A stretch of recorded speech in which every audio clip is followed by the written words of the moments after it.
So once again, I'm going to borrow a page out of Scott Cramer's book for this one. For the past couple of years, he's made a video reflecting on the videos he made that year, sharing behind the scenes and stuff like that. And I really like those videos. I look forward to his every year, and as far as my content goes, this year I've made some things that I'm really proud of. And if nothing else, this video will serve as something I can look back on, because of the last couple of years of posting videos to YouTube, this has been my favorite year. So this might be considered a bit self-indulgent on my part, and I don't know if this will be of any value to you, but maybe some of you will enjoy it, I don't know. So if you're on board with this, let's start off with looking at the first video I made this year. And this time around, Mango falls in love with Chris Gaines, only for Garth to reveal that he is Chris Gaines. This is just so weird. Mango! Mango! Would you shut up already? Let's just all be grateful that if Garth was gonna have an alter ego, it was Chris Gaines and not freaking Coco. And before I knew it, I was leaving in the public park, pleasing factory workers for money. God. So this is a topic that's been on my list ever since the channel started, but most of what the channel has been up until this year has been like movie reviews or movie related stuff. So I just never pulled the trigger on it because I thought it was just kind of out there in comparison to the rest of what was on the channel. And I realized that constantly doing movie reviews was just not the content for me to be making all the time. I realized this after I finished the Rotor interview and pretty much just stopped making videos altogether because I just wasn't enjoying it anymore. And going through that was a bit of a blessing because I took some time away from this altogether, and the whole wanting to make another video started creeping back in a few months later. So I just decided to pivot the channel in a different direction. It's not like we have a large audience or anything, so who cares? And the Chris Gaines thing was the first thing that came to mind and was what got me excited to make videos again. And seeing as how this was something I was into anyway, I just knew a lot about it. So when writing the script, I basically just needed to fact check everything and write out the video. And here's the thing. I struggle with writing. It doesn't matter what it is. I wouldn't say I hate or dislike it. It's just not a strong skill for me. And for this video, I ended up writing the whole script, recorded it, and I had it all cut up in the timeline and ready for B-roll, and I just didn't like it. I don't know, the narrative was just all over the place. Certain things I talked about too long and other things just not long enough. So I started from scratch. And that's been my biggest goal for this year, is just getting better at writing and more proficient at it and trying to see whether or not I'm gonna like the video before going through all the trouble of recording and getting into the editing just to start all over. That's why there's often a lot of time between videos. And I refuse to just rush out a video. But anyway, I finished the video and watched the final product, and I was really happy with it, and just more ecstatic to reignite my passion for making videos. So this was a great one for me to just kind of restart on. And this next one would be a definite sign I wanted to pivot off of just doing movie reviews.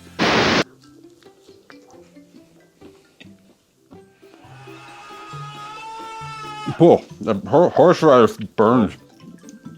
Oh God. Oh, I still smell the anchovies. Well, that one burns, but I'm not gonna lie. Kind of getting cinnamon roll vibes from that. That's a semi-positive, right? Cinnamon roll vibes? What? Ah, yes, the video that nobody asked for. And I did it anyway. This one was definitely inspired by a thing that Mr. Gigi does over on his second channel, where his audience sends him a bunch of drink suggestions and he makes them on camera. And I wanted to make something similar, but we don't really have a large audience to ask, hey, you got any drink mix suggestions or obscure family recipes? So being hugely inspired by Weird Al, I just mixed him and Mr. Gigi together, and here's the result. And this was such a fun video to make because a lot of it had to be done on the fly. I basically just made a quick script for the first segment, recorded that, and then everything after that is just whatever happens, happens. I recorded myself going through all the LTVs looking for the recipes, recorded some random footage from the grocery store trip, and then just made the food combinations. And once all of that was wrapped, I just kind of wrote down bullet points of my thoughts and recorded that last segment. This whole thing over the course of a week was just a fun juggling act because I filmed the intro, edited it in a couple of hours, and then the next night filmed on the LTV stuff, started editing that. And then Rocky and I went to get the ingredients, and immediately after getting back from the store, I set up the camera, the lights while Rocky made the jello, recorded that, and then right back into editing. It's all a blur minus just enough memories to know that it happened. But this one was so fun to make because there was no way of knowing exactly how things were going to play out. And we moved through everything so quickly that during the editing process, everything was fresh and new. new. And I shot footage for the shopping trip, and what I had in mind for it was more of a Ted Nivison Rainforest Cafe type vibe. And when I was recording that voiceover, I tried emulating Ted, and I don't know, it just wasn't working with what I had. So I went with this very dramatic and depressing, melancholy sort of thing. It's just so stupid, but it worked. And I wanted to do this video kind of on the fly with minimal planning for a reason. I'm not an improv kind of guy. I work best off a script. Like, even now, what you're watching is scripted. Word for word, scripty. Why you so pimply? Now, you may have thought I just made that up on the spot, but nope, it's in the script. So really, the Weird Al food combinations was done this way on purpose, so I could practice being more off the cuff and just get more comfortable in front of the camera. And hey, Rocky was a huge player in this one, so let's check in with her. So what do you remember about this video? I remember quite a bit, actually. Yeah, I remember going shopping, filming you while we were doing that. I remember very vividly the whole thing because, I'm behind the scenes, just like watching all this take place. I don't remember that much. I suppose it was a blur for you. Oh, yeah. Yeah, you did get the really cool B-roll behind the scenes kind of shots. It was just supposed to be for us to look back on, but I ended up using a bunch of them in the video. Yeah, that worked out well. Being behind the scenes was quite funny because I didn't have to actually eat any of this food. No. The last one, the one with the sardines, was that the last one? Either way. I don't remember. I know the last one had Jell-O. Either way, the one with the sardines, yeah. Oh, and anchovies. Anchovies, yeah. If they were sardines, I could have actually held my own on that one, but... Oh, yeah? So that's the first time ever having anchovies. They were disgusting. I'm so glad I didn't have to eat any of that. Yeah, watching everything and, I was a part of it, but I didn't have to eat the disgusting stuff. I kind of helped you organize some of the things so they look good in the shot and stuff like that. Yeah, that was a really fun one. And if you do another one, I'll have just as much fun. Yeah. Watching you eat disgusting stuff. Yeah, my original plan was to actually do it all on my own. I have a hard time filming when she's home. Unless she's in the room with me like we are now, I want her out of the house. And I was going to just do it all on my own. And I would have pulled my hair out for hours trying to do all of that by myself. So thank you. Yeah. And then again, you wouldn't have that different perspective right. that I thought kind of added to the video. And, I apologize for squirting just massive amounts of mustard on that one. It was kind of a fair assumption on your part to think that's what you were supposed to do, though. I didn't even have anything in mind. I'm like, oh, okay, I'm just supposed to squirt some stuff on it. And then the bottle is like one of those where like you squeeze it and it's either like all or nothing. So I just, again, I wasn't the one who had to eat it. Yeah. You're welcome. So yeah, part 2 will come sometime between now and when we end the channel. Yeah, I do think it's inevitable that I will make another one of these at some point, but at the same time, I'm procrastinating because it was disgusting. And I know more of Al's terrible food combinations call for more anchovies, and yeah, I'm in no rush for that. John is getting a new facelift from Drooper because he has no survival instincts whatsoever. John, duck out of the line of fire. Do something else. Standing there doing this is not working out to your advantage. Yes, the Banana Splits movie. A movie that I checked out a year beforehand for the sole purpose of making content, and it took a year for me to figure out exactly what I wanted to do with it. And finally, I just came up with making fun of the stupid characters. So that was my big takeaway from this movie. And that made it interesting enough for me to pursue this video. Otherwise, I was just going to scrap it. And also kind of why I just need to pivot off of movie reviews for a while. I'm not a film critic, so my opinion of pretty much every movie that I see is, hey, I really like that, or I didn't like it. I don't have much more to say about it. Like, for example, just the other day, I saw The Lord of the Rings for the first time. I liked it. That's it. But this video was an example of me just trying to emulate other content that I like Mr. Gigi or Elvis the Alien. And I do like how this one turned out, as well as some of my others. But I don't know, it feels like I'm just forcing content out of myself, and it's become more of a chore than fun at this point. So I find myself enjoying the end product more so than I do the process. So yeah, as much as I liked how this video turned out, I'm not sure how many more of these I'm going to be doing, at least for now. So yeah, huge fan of the format. Just don't know if it's for me to make all the time. And all I can say is Judge Doom could have been visually more terrifying. And through the holes in his mask, we can see his hideous toon mouth and, of course, the red eyes. Dear God, why? The eyes were bad enough. Now there's a creepy toon mouth on Christopher Lloyd's face? No, but there's more. He takes one of his gloves off, revealing red toon hands with long, ugly fingernails. Then he turns his hand into a buzzsaw and says, "Now Eddie's gonna be Daddy, just like Teddy." Good God, they made him speak more. Ah yes, another pain in the ass to make, but I simply had to. Roger Rabbit is my favorite movie of all time, and one thing that I really enjoy is reading old scripts from my favorite movies and discovering for myself like changes that were made to scenes or even the story when they were in pre-production. Although in some cases, like Village of the Damned, which I've covered on this channel, I'm trying to figure out what's missing from the story, thanks to big motion picture studios butchering the life out of it to meet a shorter runtime. Was the movie always going to be as bad as people say it is without that happening? I pondered to myself. But some movies that I love as is, like Roger, in that case it was more like, what were some of the stepping stones they took going from like the original treatment to the big screen? And I read the early draft that I found, and it was a lot. And initially when I started putting this video together, I was like, this is going to be no more than 15 minutes, because I had originally read it many years ago, and all I could really remember being different was all the Judge Doom stuff at the end.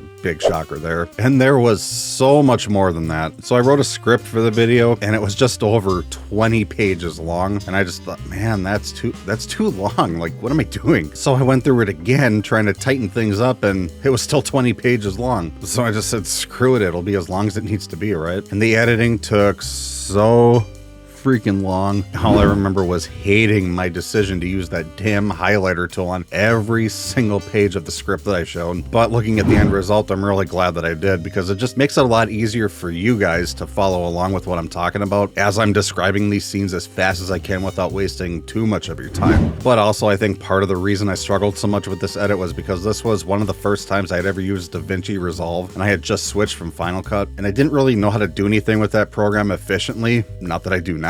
And here I was tackling a half-hour beast of a video, but I really like the end result of this one, even though I didn't really want to edit another video for a while. Spoilers, I'm currently working on another video kind of like this one, so I couldn't have hated the process too much, I guess. And oh yeah, side note, this was the first time I filmed a video in log format and color graded it myself. I like color grading, it's fun.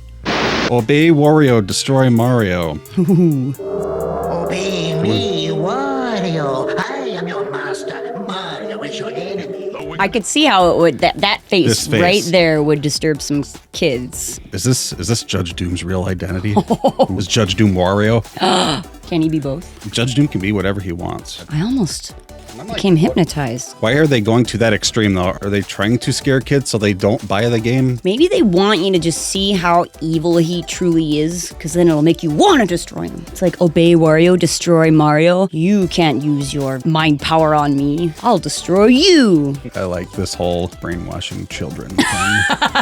This was another video that for me was just practice being off the cuff and getting more comfortable in front of the camera. And plus, after the marathon of the Roger Rabbit video, I desperately wanted to do something easy but fun to work on. And I don't know what it is about going back and watching old commercials, but I love it. I was recently going through and digitizing a bunch of VHS tapes I've had since the 90s, and they would just halt my productivity because I just get sucked in and go on this nostalgic trip back in time. It's weird. It's always something you want to fast forward through, or you end up grunting and growing about like, oh, another commercial. And now I'm enjoying them? Huh? Yeah. I don't know, it just seems like the perfect thing to make content about, so here it is. And the best part, I got to record with Rocky again. The Cable Guy. The Cable Guy. This is gonna get interesting, because I love this movie. I wouldn't quite put it in S tier. The Cable Guy. Interesting. I was not the biggest fan of this movie growing up. Maybe it was because of Jim's excellent performance as a creepy mofo. Yeah, I just didn't feel that one as much as the others. That's fine. How dare you, but that's fine. So, you're putting it in A? I'm putting it in A. Yeah, I'd probably put it in C. Oh, you're putting me in a pickle here. Oh, no. I should have said S tier, then it could have been an A. How dare you do that to Jack Black? Oh. What? It's been 2 months since we uploaded? Well, this calls for another basic video. And I knew the video that I was working on at the time was going to take at least another month before it got released. And so I wanted to put something out there real quick in the meantime. And plus, I just wanted to kind of try my hand at a tier list video. I've seen many other tier list videos in the past, and if it's the right niche topic, I'm somehow really into it. And I also really wanted to talk about all the Jim Carrey movies I watched growing up. But again, I'm no film critic, so all I can really come up for most of them is just a few thoughts. Otherwise, I just like the movies. Like, I don't know much to say about them. So ranking them and sharing my thoughts just seemed like the right way to go. And again, it gives me more in practice being off the cuff. But best of all, I got to film yet another one with Rocky because she also grew up watching all the Jim Carrey movies, so it just worked out perfectly.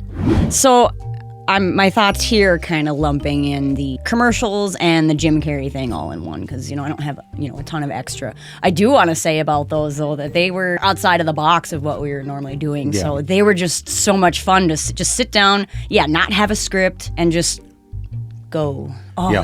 that was very nice. It was so much fun, because, I'm not the best at putting a script together either. And with some of those videos, you have to put a lot of time and all that kind of stuff into it. And these were just... So Yeah. I like that. Yeah, I mean, like, editing takes a long time, but like pre-production and writing and making sure everything like makes sense and there's a narrative. So it is really nice to just kind of sit and go. And, the commercials were, about video games, and I love video games, so that worked for me. And then, Jim Carrey, I grew up with Jim Carrey. So those were very passionate videos for me. Cool. Yeah. So yeah, moving forward, we might be doing something similar in the future with Adam Sandler movies. So keep an eye out for that if you're the one person that actually liked to watch this video. The podcast has become such a massive success that Al thought it'd be fun if these guys appeared in Weird the Al Yankovic Story. And so they did, playing two gruff, mean biker dudes in a grungy bar. So if you're sitting there wondering, why didn't you get those guys to appear in this video? Well, I was told by their intern Frank that they're Hollywood gold now. You can't possibly afford them. And you know what? While we're on the subject, it's because he also told me that if I mentioned the podcast in this video, that he would hunt me down and to that I say, screw you, Frank. I am not gonna live my life in fear of you because I know what you did last summer on the nature trail to hell, and if you come at me, I'll expose where you buried that Cub Scout troop. Your secrets are on thin ice, my guy, thin ice. Like I said, this podcast is such a valuable resource, and in fact, I went to it frequently while researching for this video.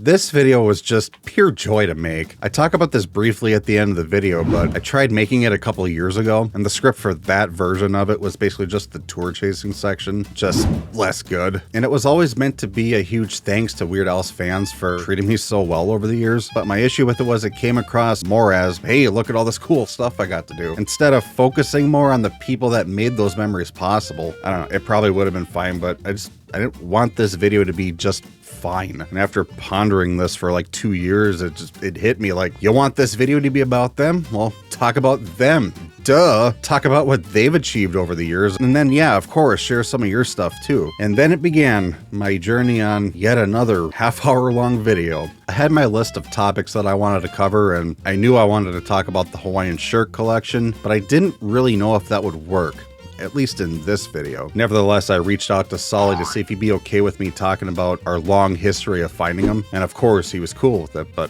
I don't know, I don't want to assume anything. And he offered to record a piece for it if I wanted, and my first thought was, damn it, the one topic I'm not sure will work in this video. But it worked out perfectly, tied in with Weird Al collections. And when I found a way to make it work in the video, I messaged him with like 3 or 4 bullet points that I wanted him to hit. Otherwise, I told him just go nuts, make the section your own. And he hit all the marks, delivering a piece that was 10 times better than I was expecting. And he even said, hey, if you need anything reshot, just let me know. Reshot? No, you killed it the first time. And what's interesting too is around this time, he had just started production on his Destruction of Chuck E. Cheese video, which was a video that he wanted to make for a long time. And that actually kind of inspired me to kind of take another look at this project. So just through inspiration, he kind of gave me a push. And it's kind of ironic because he's in the video. But yeah, as helpful as Sully was, that's literally how helpful everybody was. There was a total of 31 individuals that I asked for permission to use pictures or footage that they were in, or for pictures that they took. And not a single person said no. The support was incredible. And when I initially reached out to Mike Hoffman, I just asked him if I could use some of the Alcon 98 footage that I had, and the quality on the copy that I had was just terrible, which I was totally fine using, but he was like, no, use this copy instead.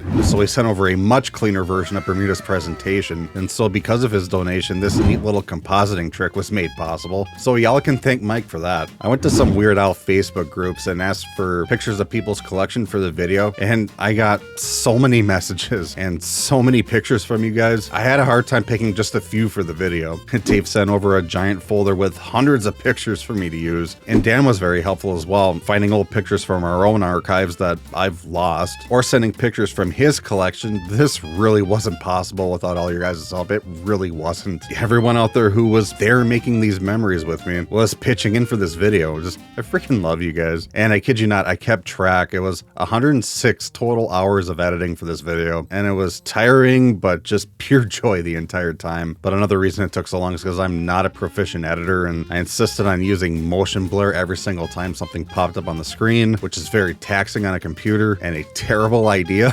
I got about halfway through the edit. It's like, why? Why did I do this? Should I have stopped at some point? Yes. Did I?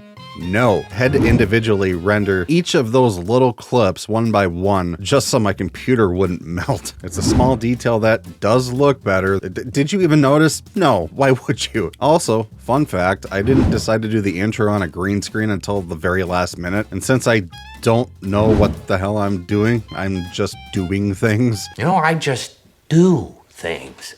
It took me 12 hours just to edit that. And that was supposed to just be sitting here at the desk. But hey, you know, I like a challenge and I like the end result, so I'm glad I did it. And this was certainly the most work I've ever done making a video. I started writing the script on January 10th of this year, and the video was finally finished and released on September 12th. To be fair, it's not like I was working on it every single day for many, many hours or anything like that, but it took such a long time to get everything just right for this one. And when I posted it, I went to bed shortly after and woke up the next morning to just so many great messages from you guys. It felt really good to have something you spent so much time on, hoping you did a good enough job on, all that positive feedback. That was a great morning. So thank you all for so much for that. But yeah, after all that, what to make next? What do you follow this one with? Ladies and germs, where are we gonna pop up in the frame? Probably right here. And I'm right here. Yay! I'm up high.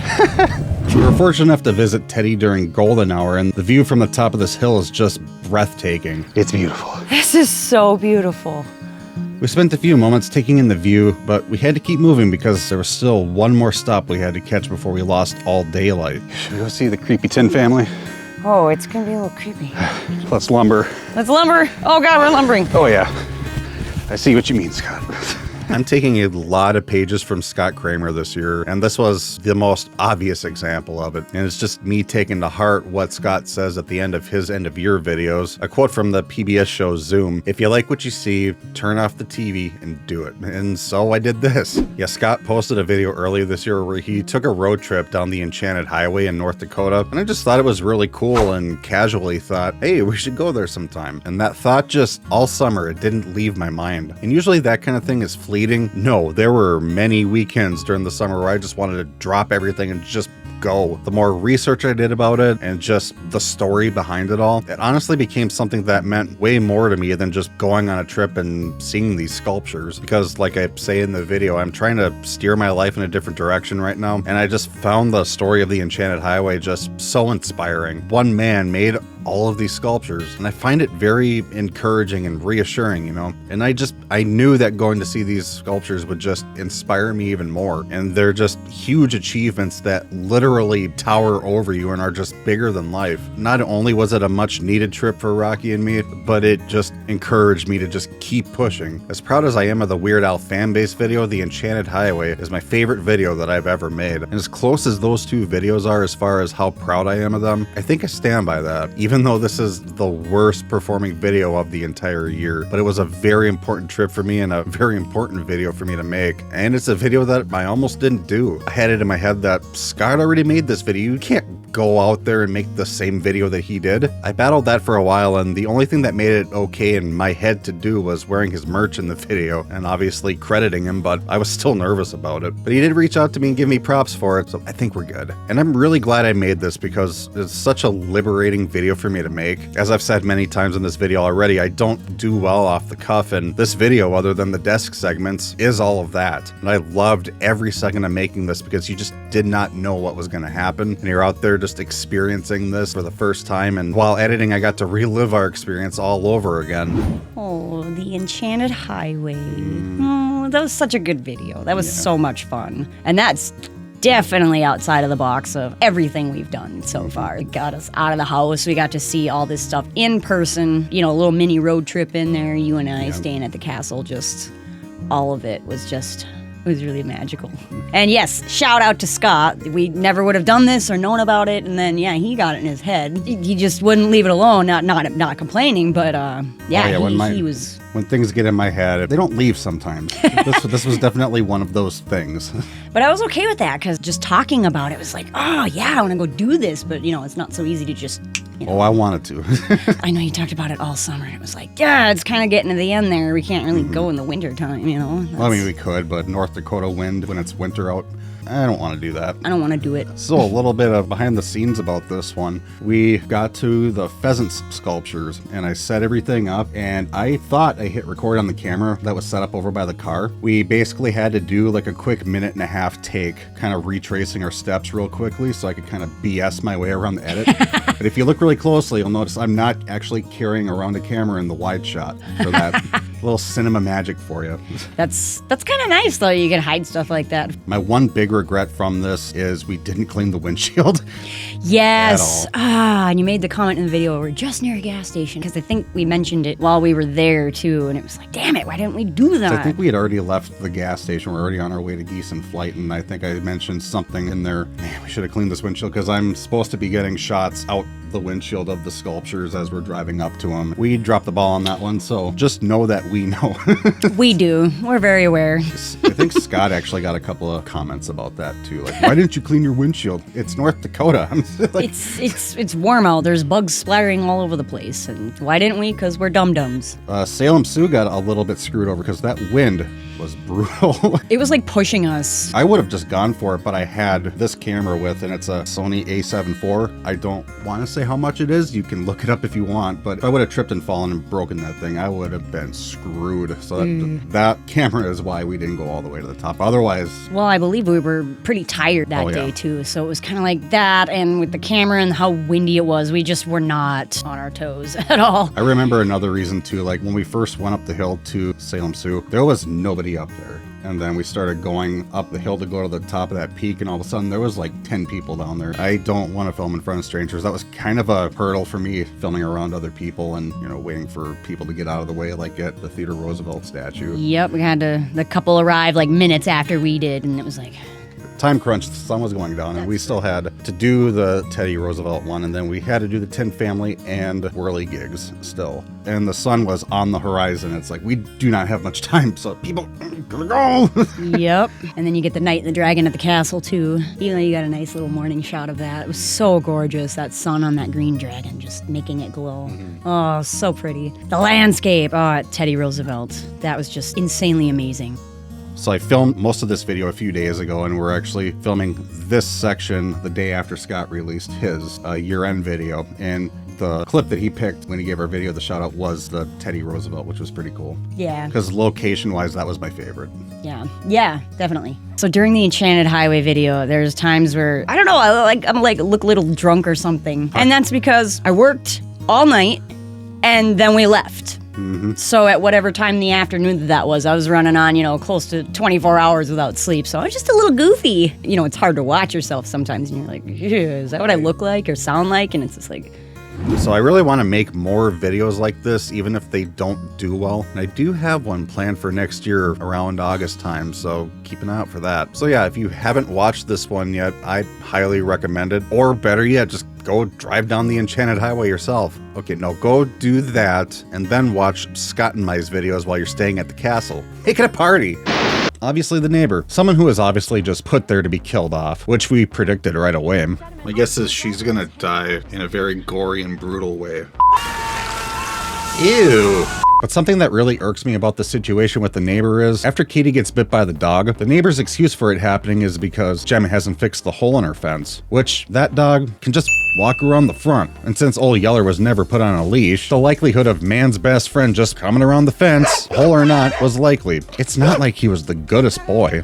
Yeah, this one took all summer to make. I originally wanted to go through the movie and make jokes, and I found it really difficult considering the movie already had a lot of comedy in it. So I don't know, I finally just decided to take the few small rants that I came up with and put them in there and talk about some of the cool things I found out about production, things like that. I struggled with it a lot, and I would have just pivoted off of it, honestly. But you know, I told someone in our audience that I would make a video about it, and I could not let that person down. I will say the process of this one was kind of fun because I was trying different things out. Like Rocky and I recorded our first watch of the movie. Now, I don't ever want to do like reaction content to movies, but moving forward, I think it's a fun little thing to cut to every once in a while. No, why'd you do that? Anyway, like I was saying, it's just so much fun recording with her, even if very little of the footage actually ends up in the final product. But yeah, no more video promises until I look into things first, because I hadn't even seen the movie yet when I made that promise. Yeah, next video. Spring had come, and commercials for a new Garth special started rolling in, and I couldn't believe what I was seeing. A stage engulfed in flames? Garth flying in the air? This was gonna be freaking insane. Well, the night came. I have this tape loaded in the VCR, ready to hit record. 7 o'clock rolls around, I hit record, and click, click, nothing. Mom, it's not working! And the show starts, Garth appears on screen, and I am freaking out! It's on! What do I do? 2 Garthworks videos in 1 year. I never thought that would happen. And this one's a perfect example of overestimating the workload. I knew going into this that I wanted to use recordings of the original broadcast to be more authentic, and everything I had was still on VHS and had to be digitalized, which was fine, like killed 2 birds with 1 stone. I'm saving and archiving footage from these tapes that are now 30 years old, and I got to produce a fun video with the footage, so it all worked out. And I also originally did want to talk about the other specials from the 90s, like Trying to Rope the World, The Hits, Double Live, Magic of Christmas, but as an afterthought, I decided I really didn't want to make another half-hour beast this year, so I stripped it down to the main 4 specials, but I had transferred all those specials to digital for that reason, so that kind of bloated the process out a bit. But the video was fun. I got to tell what I consider to be some amusing childhood anecdotes and go through the differences between releases of the specials, which, much like old movie scripts, I'm really into the lore surrounding these, so it was a fun excuse to talk about those things. And the video has been doing fairly well, at least for this channel, and there's been some comments from people who really seem to enjoy it too, and are also into this very niche topic. So I'm glad my obscure interests can resonate with at least a few people. I'm also happy that I've only gotten 1 comment so far relating to where are the bodies, Garth? Yeah, you can do your own research on that if you don't know. So stupid. Come on, guys. But yeah, before we wrap this up, I should mention that I started a new channel. I really consider it to be like a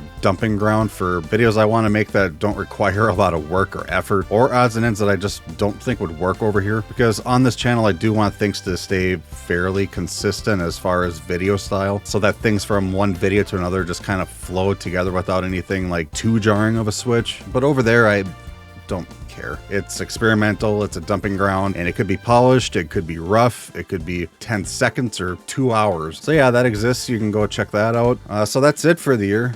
Oh, I guess I should talk about this. I was asked to take some pictures of the Hawaiian shirt collection for this calendar. Go check out Showgals. I'll leave a link below. Thanks, guys, for letting me be a part of that. But yeah, that's it for this year. The video I'm working on right now was supposed to come out this year, but that one's kind of snowballed into a bigger project than I was anticipating, and I'd rather just not rush things out. Being a tiny channel, I have what I consider to be a luxury to not have things like sponsor deadlines, and I can take as long as I need on a project. The flip side is I do keep goals for myself. Like, my goal is to upload every 2 weeks, which I almost never meet that goal, but I'm always shooting for it, and it helps keep me on my toes. Whether or not YouTube pans out as a career or not, I still like to at least shoot for a deadline, so that if it does work out, I'm a little more prepared for it. So yeah, the biggest goal moving into the next year is improving on all that stuff. Even if YouTube isn't our future, I like my future to be somewhere in the sphere of making videos, because that's what I've always wanted to do. So yeah, I am over here, fingers crossed, hoping that I too someday will have the stress of meeting sponsor deadlines and sleepless nights, because I have had sleepless nights over jobs that weren't my passion or what I wanted to do as a career. So if I'm gonna be stressed out and losing sleep, I'd rather be doing something I love. But anyway, if you're still watching, I really appreciate it. I don't think many people will make it through this one, but